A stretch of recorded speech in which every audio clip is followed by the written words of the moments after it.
Review দাও। ভালোই আছে। আসসালামু আলাইকুম, সবাই নিশ্চয়ই ভালো আছেন। আলহামদুলিল্লাহ আমরাও সবাই ভালো আছি। এটা ছিল কোরবানি ঈদের দ্বিতীয় দিন আর কি, 8 তারিখ। এখন দুপুর প্রায় 12:30 বাজে। কিছুক্ষণ আগে আমার ছোট ননদ ঢাকা থেকে এসেছে। তো আসার সময় তো প্রতিবারই মিষ্টি নিয়ে আসে, তো মিষ্টি আর এবার নিয়ে এসেছে কোরবানির মাংস। তো ও যেই কোরবানির মাংসগুলো এনেছে সেটা আমি আলাদাভাবে রেখে দিলাম, কারণ কোরবানির যে মাংসগুলো ফ্রিজে রাখা আছে সব মাংসই তো দিয়ে দিয়েছি, শুধু খাওয়ার জন্য অল্প কিছু মাংস রাখা হয়েছে। আর এখানে লাকিপার জন্য, স্বর্ণার জন্য একটু মাংস রেখেছিলাম, সেটা আলাদা করে অন্য ফ্রিজে রেখে দিতে হবে। আজকে দুপুরবেলা তেমন কিছুই রান্না করিনি, ফ্রিজে মাংস রান্না করা ছিল, তারপর ডাল রান্না করেছি, একটু একটু ভর্তা করেছি। একটু সবজি যে রান্না করব, কোনো তরকারিওয়ালা আসে না, যার কারণে সবজি কিনতেও পারিনি। আর এটা ছিল সন্ধ্যাবেলা। সন্ধ্যাবেলা আমার ফুফাতো ননদরা এসেছে। তো সন্ধ্যার দিকে জাইয়ান, আমার ছেলেরা খেলাধুলা করে ঘরে আসলো। মামি পিৎজা বানাও জাইয়ান বলছিল। তো এখন পিৎজা বললেই তো সঙ্গে সঙ্গে বানানো যায় না, তো আমি বললাম তোমাদেরকে আমি শর্মা বানিয়ে দিই।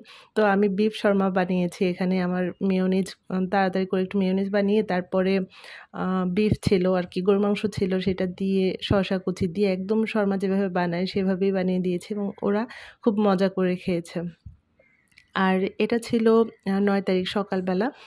সকাল কি, এখন প্রায় দুপুর হয়ে গেছে, 12:30 বাজে। অনেক দেরি করে ঘুম থেকে উঠেছে 3 ভাই। ওরা ঘুম থেকে ওঠার আগেই আমি আমার রান্না শেষ করেছি। তো ওরা ঘুম থেকে ওঠার পরে ওদের 3 ভাইকে আমি নুডলস রান্না করে দিয়েছিলাম, তো ওরা নুডলস খেয়েছে।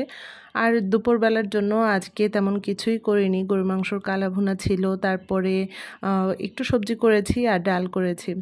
তো গরুর মাংসর কালা ভুনাটা অনেক মজা হয়েছে। এটা ওই যে ঈদের দিন যেই বাবুর্চিরা রান্না করেছিল সেই কালা ভুনাটা অনেক মজা হয়েছে, আমার কাছে খুব ভালো লেগেছে। তো এখন আমি আমার ছোট ছেলেকে খাবার খাইয়ে দিচ্ছিলাম। একে খাবার সবসময় খাইয়ে দিতে হয়, হাতে দিলে মনে হয় যেন সে পেট ভরে খাওয়া দাওয়া করতে পারে না। আর কি আমার মনে হয় যে সে যে খেয়েছে তাতে তার পেটটা ভরেনি। আর এটা ছিল দুপুরবেলা আর কি। 3 ভাই তারা এখন 3 তলায় গিয়েছে আর আমি একা ছিলাম। তো একটু শুয়েছিলাম, কিন্তু এত মাথা ব্যথা করছিল, প্রচণ্ড মাথা ব্যথা। মাথা ব্যথার কারণে আবার উঠে এসেছি। তো এখন প্রায় 4:30 বাজে। তো ভাবলাম যে বাইরে প্রচণ্ড রৌদ্র আর কেমন একটা গরম পড়েছে, মনে হয় যেন একটু বৃষ্টি হলে ভালো হতো। তো ভাবলাম যে এখন আর ঘুমোলে, যদি ঘুমটা পুরো না হয় তাহলে এই মাথা ব্যথাটা কমবে না। আমার ছোট বোন আসবে বিকেলে, তো ওর জন্য অপেক্ষা করছিলাম। আসরের নামাজ পড়ার পরে দেখি ওরা চলে এসেছে। আর এই যে আসার পরে দেখেন সাহাল বাবু রান্নাঘর থেকে হাঁড়ি পাতিল সব নিয়ে এসে সে রান্না করছে। তুমি কি রান্না করো? বাবা, এত মাংস, অনেক মাংস। দেখি তো কেমন হয়েছে, দেখি দাও তো মার হাতে, দেখি তো কেমন হয়েছে, মজা। দেখি, আমি একটু খেয়ে দেখি তো। নাও খাও। ইয়ামি। দেখি আমাকে একটু দাও তো, আমাকে একটু দাও, দাও আমাকে দাও।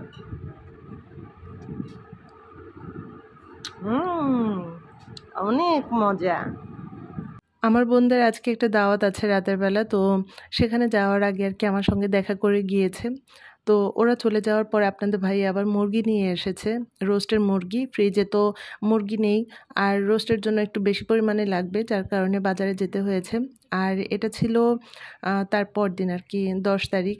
10 তারিখ দুপুরবেলা একটু ঢেঁড়স ভাজি করছিলাম, অনেক দিন ধরে একটু সবজি খুঁজছিলাম, আজকে সবজি পাওয়া গেল। তো এইখানে বেশি করে ঢেঁড়স নিয়েছি যে আজকে একটু ঢেঁড়স ভাজি দিয়ে মজা করে ভাত খাবো।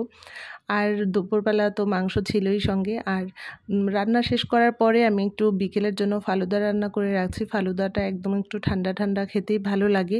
এটার সঙ্গে যেই আর কি রেডিমেড যে প্যাকেটগুলো পাওয়া যায় ফালুদা, সেটাই আমি রান্না করছিলাম। এখানে প্রায় 1.5 কেজির মতো দুধ আছে। তো সেটা প্রথমে তো জাল দিয়ে নিয়েছি, তারপর সেই প্যাকেটের ফালুদার যে মিশ্রণটা সেটা দিয়ে দিয়েছি। আর অন্যদিকে ফালুদার প্যাকেটের সঙ্গে যে জেলোটা থাকে সেটা আমি একটু জাল করে ফ্রিজে রেখে দিয়েছি ঠান্ডা হওয়ার জন্য, আর জমেও যাবে তাড়াতাড়ি। আর এটা ছিল আসরের নামাজের অনেক পরে আমি একটু নুডলস রান্না করছিলাম। এখানে চিকেন, তারপর একটু সবজি দিয়ে, তারপর ডিম দিয়ে নুডলসটা রান্না করছি। আর এটা ছিল মাগরিবের পরে আর কি, মাগরিবের নামাজের পরে আমি টেবিলে সব খাবার দিয়ে দিয়েছি। স্বর্ণা আবার বাইরে গিয়েছিল ছিল ফেরার পথেও সবার জন্য ভেলপুরি নিয়ে এসেছে। আর এই পাশে ছিল ভেলপুরির ভর্তা, এই পাশে আপেলগুলো আমি ধুয়ে রেখেছি যদি বাচ্চারা খায়। আর ফালুদার সঙ্গেও আমি আপেল কুচি দিয়েছি। আর আইসক্রিম দিব, আইসক্রিমটা বের করিনি, ভাবলাম খাওয়ার আগে আগে আইসক্রিমটা বের করব। এখানে নুডলসটা টেবিলে রেখে দিয়েছি আর অন্যদিকে ভেলপুরির যে টকগুলো দিয়েছে সেগুলো বাটিতে করে রেখে দিয়েছি। আর অন্য পাশে ওই পাশে তো ফালুদাটা আছে। তো সব নাস্তা করার পরে শেষে ভাবছি কফি বানিয়ে দিব সবাইকে।